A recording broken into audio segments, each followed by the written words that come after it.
and how guys are always showed by immigration that their entitlement doesn't get you anywhere, because your entitlement gets you deported and gets you blacklisted.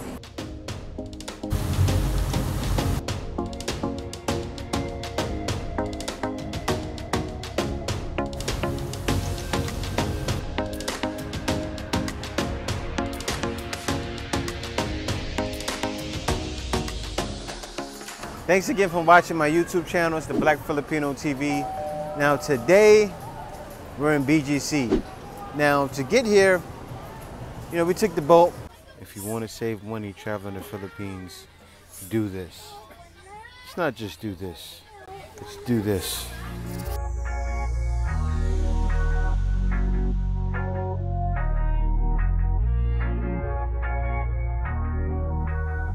I love traveling like this. You could always take the plane, but the boat, just hearing that sound of that water just feels good. Over here, of course, from the province, back into Manila. Then we took a 2-hour bus. Of course, I'm happy to be out here right now because it's just a different feel. Don't get me wrong, the province is the province, the city is the city. I still like the city more. I don't mind the province though. I love the cheap living there, but I don't mind the city. I can afford it either or. But I'm still happy to be here. I had to come out here and get some things done. Of course, we had to do some vlogs out here in Manila, so happy to be here. But guys, anyway, today I want to get into this topic. Now this topic is going to be called Expat was found not guilty, but deported anyway. I want to get into this topic because a lot of guys, they get to the Philippines. Mabuhay, Philippine Airlines welcomes you to Manila. And they have that feeling that, they're gold. That automatic expat entitlement does come with many guys that come here in the Philippines. And in a way, you have to check that at the door. They're also doing a video after this on expat entitlement and how guys are always told by immigration that their entitlement doesn't get you anywhere, because your entitlement gets you deported and gets you blacklisted. But we're gonna get into that, guys, right now. All right, so the immigration, they said that an acquittal of your case in the Philippines does not mean that you still won't be deported. Okay, and this is kind of a message to you guys, and I think they put that out like that just as a message to us expats here. And this guy was a prime example. Now this guy here, he was older, he was 67 years old, and he was a restaurant owner in Cebu. And so what happens a lot of times when guys get out here, they become restaurant owners. Of course, they're providing for a lot of Filipinos, which is a great thing. They're giving them income opportunities, and they said that he deprived Filipinos of jobs that were reserved for them. So what that means is pretty much he was out here without paperwork. Okay, because you have to look at it. They said he was a restaurant owner. And so how could a restaurant owner deprive Filipinos of jobs? Because I'm sure a restaurant owner is giving Filipinos jobs. So they said that he deprived Filipinos of jobs. So of course that means he didn't have his paperwork. Rule number uno. If you're going to be doing business in the Philippines, make sure you have all of the proper paperwork needed.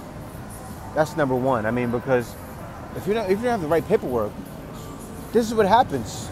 You get blacklisted and deported. And what happened with him is that he actually took this to court, and they brought him in court, and he was found not guilty. Okay? He was found not guilty. So after, he sought to get his deportation case dismissed because some of the things he was accused of course, he was found not guilty of. But they said that the lowest standard of substantial evidence applies in an alien's deportation, as the proceeding is only administrative in character, summary in nature, and need not be conducted strictly in accordance with the rules of the court. So pretty much what they're saying is, doesn't matter what your court ruling is. That's what they're saying.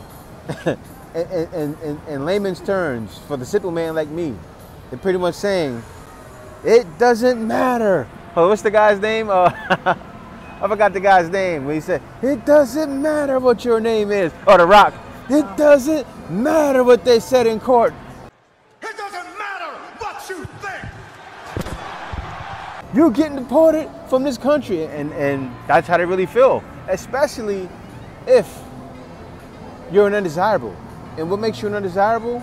If you're a guy over here and you feel entitled. A lot of guys over here have that natural entitlement, that attitude too. They carry with Filipinos, where everyone gets an attitude, where everyone gets a smart remark, where everyone gets the brunt of all of your pain, pretty much, that you're feeling for that day. You know, and it happens because the guys get over here and they don't realize it's not their country. It's not going to be how things are where you're from. But not only that, you're asking for it if you're over here and you don't have the right paperwork.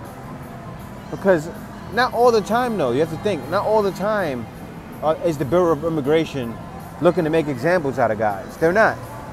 They're just not. But when you're putting yourself in those situations, and then when you have that attitude, it's gonna happen. Like for instance, there's rules and laws out there of expats that if you're out there causing problems with Filipinos, they can bring you to court and get you kicked out. Meaning they can report you as being an undesirable for getting in constant fights and arguments, whether it's bar fights, whatever you may be doing out here, causing problems.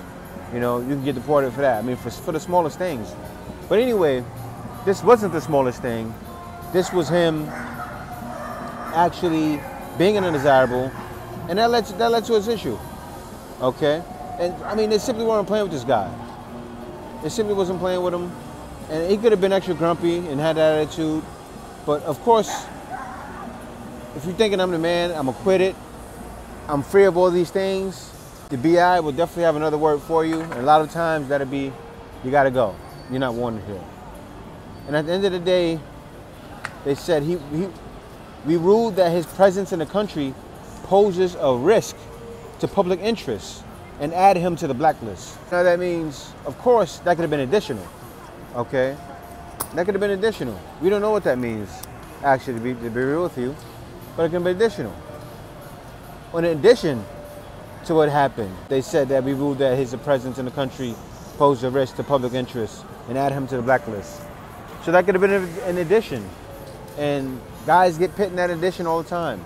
So being out here in the Philippines, you definitely want to make sure your paperwork is right and that you're in agreement and not be a pushover. Of course not. But still, make sure you're a good countryman while you're here. You follow the rules and don't follow this guy, because this guy here is blacklisted. He did a good job while he was here by providing jobs for people, but it's more than that. You need the right paperwork. You need your SRV visa, or you need to have your permits, or your proper permits when you're here. So guys, take this as an example. Get your paperwork right. And I'm not saying don't do business in the Philippines. A lot of foreigners get over here and they do good business in the Philippines. I know guys that are in Puerto Galera that have hotels. You know, there's guys that have pizza restaurants. There's guys that have bars in the Philippines. There's guys that come over here and start bars in Angeles City. Fruitful, very fruitful businesses. But make sure you do it right. I'm not saying not to do business. Only thing though, you want to make sure also you don't do business right when you first come, because you don't know the lay of the land yet.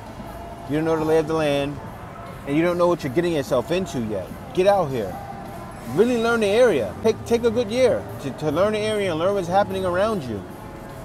Because you don't want to get out here, rush into business, and then find yourself sadly mistaken. Thanks for watching the video. Be sure to like, comment, and subscribe. Also, if you like the channel and you like my content, you can support by going to my PayPal and giving a small donation or even a big donation, whatever you choose. Also, you can book a consultation with me on buymeacoffee.com/JTBF. Now, in my consultations, I also offer, I have a small program where any guy that wants to know how to work online and make an income while in the Philippines, you know, I teach you guys how to do that. I've done it for 7 years now in the Philippines, so I can say I'm successful. I'll be at 10 to 15 to 20 soon. So it's definitely working. So you can do that on my Buy Me a Coffee as well. I have packages for helping you guys to work online. So be sure to do that, buymeacoffee.com/JTBF. And you can get a shirt that represents your journey to the Philippines too. Boxtonomy.creator-spring.com and get a shirt that represents your journey to the Philippines. Well, guys, thanks for watching the video. We'll see you next video. And it's gonna be soon here in BGC. Yeah, guys, thanks for watching.